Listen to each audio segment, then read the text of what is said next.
اندھیرے بڑے سخت ہوتے تھے. صاف ظاہر ہے شادیاں آپ کی زیادہ ہیں اور بیویاں زیادہ ہوں تو ذرا مسئلہ رہتا ہے. عائشہ رضی اللہ عنہا کے ذہن میں یہ بات آئی کہ شاید آپ میرے گھر سے کسی اور گھر میں چلے گئے. میں نے یوں کر کے بستر پہ ہاتھ لگایا, آپ نہیں ملے, تو میں نیچے کمرے میں یوں ہاتھ لگانے لگی. میرا ہاتھ پیغمبر کے دونوں قدموں پہ جا کے لگا اور آپ سجدے میں تھے, اور سجدے میں آپ ایک دعا کر رہے تھے. وہ دعا میں چاہوں گا آپ یاد کریں, 4 لفظوں کی دعا ہے. اللہم حاسبنی حسابا یسیرا. پڑھ لیں, اللہم حاسبنی حسابا یسیرا. یا اللہ میرا حساب آسان کر دے, میرا حساب یسیر کر. اللہ کے نبی کو فکر ہے. حقیقت یہ ہے کہ آپ امت کو سمجھا رہے ہیں. سب سے زیادہ اللہ سے ڈرنے والے فرشتے ہیں. کیوں؟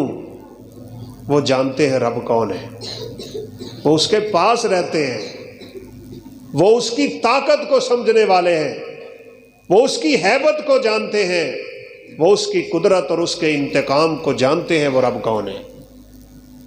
نبی کریم صلی اللہ علیہ وسلم نے فرمایا, مسند احمد کی روایت, جب اللہ تعالیٰ بات کرنا چاہے,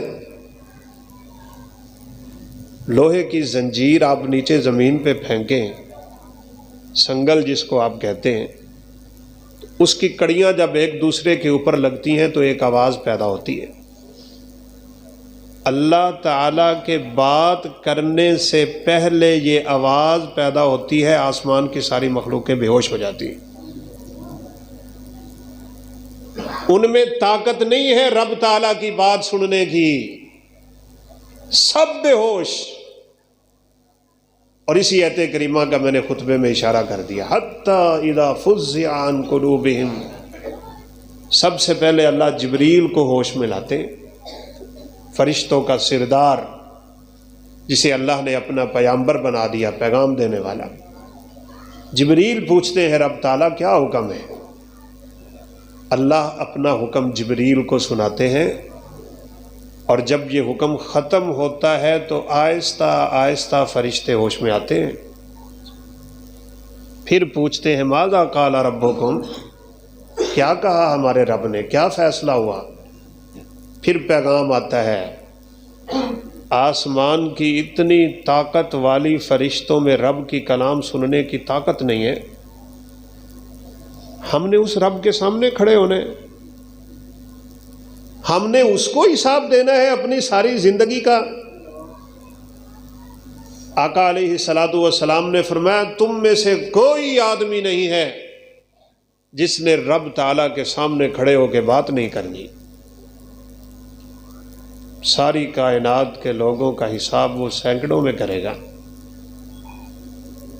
ہر ایک ملاقات کرے گا. فَلَيْسَ بَيْنَهُ وَبَيْنَ اللَّهِ تَرْجُمَانٌ. کوئی بات کو دوسری زبان میں کنورٹ کرنے والا نہیں ہے وہاں پہ, وہ ساری زبانوں کا مالک ہے. کس لیے ملاقات کرے گا؟ اس نے پہچاننا ہے میرا یہ بندہ کون سا ہے. اس کو نعوذ باللہ کوئی پہچان ختم ہو گئی. اس ملاقات کا مقصد یہ ہوگا, اللہ پوچھیں گے میں نے تجھے زندگی دی تھی کہاں لگائی ہے, میں نے تجھے جوانی دی تھی وہ تو نے کہاں لگائی. اشارہ کر رہے تھے نا شیخ صاحب, فیس بک پہ, یوٹیوب پہ, سوشل میڈیا پہ, انٹرنیٹ کی بے غیرتی اور بے حیائی پہ, اس میں زندگی برباد کر کے اور جوانی لٹا کے آیا ہے تو. میں نے تجھے مال دیا تھا, مال. اور بات یاد رکھیے گا, یہ مال کی محبت جو برباد کر رہی ہے نا آج ہمیں, یہ ہمارا نہیں ہے. بلکہ سیدنا عبداللہ بن عباس تو کہا کرتے تھے, جب بندہ یہ کہتا ہے نا میرا مال, تو وہ اللہ کے ساتھ شرک کر رہا ہوتا ہے. مال تو اللہ کا ہے. فَآتَاكُم مِّن مَّالِ اللَّهِ, قرآن کی آیت ہے, اللہ کہتے ہیں اس نے اپنے مال سے تمہیں دے دیا. بڑا کٹھن سوال ہے مال کے بارے میں, کمایا کہاں سے تھا، لگایا کہاں پہ ہے؟ بہت کٹھن. کمائی تیری کیسی تھی، لگائی تیری کیسی تھی؟ کمائی حرام کی اور اللہ نہ کرے پھر لگائی بھی حرام کی. یہ شخص تو تباہ و برباد ہو جائے گا. کچھ لوگ کماتے صحیح ہیں، لگاتے غلط جگہ پہ. کچھ لگاتے بھی غلط ہیں، کماتے بھی غلط ہیں. بس ایک کی ہی جان بچنی ہے جس کی کمائی بھی حلال کی، لگائی بھی حلال. ابو ذر غفاری کہتے ہیں، ترمذی شریف کی روایت ہے، کعبے کے سائے میں اللہ کے پیغمبر بیٹھے ہیں، میں آ رہا ہوں. آپ نے قسم اٹھا کے کہا، ہم الاکثرون ورب الکعبہ، مجھے قسم ہے کعبے کے رب کی، وہ گھاٹے میں ہے، وہ نقصان میں ہے.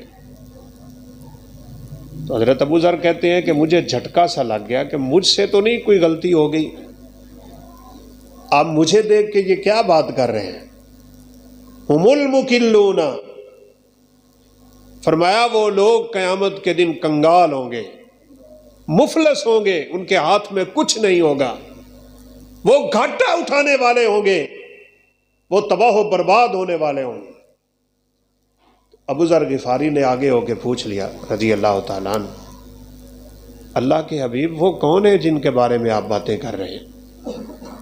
آپ نے فرمایا، ہم الاکثرون، جن کو اللہ دنیا میں مال زیادہ دے گا وہ قیامت کے دن کنگال ہوں گے.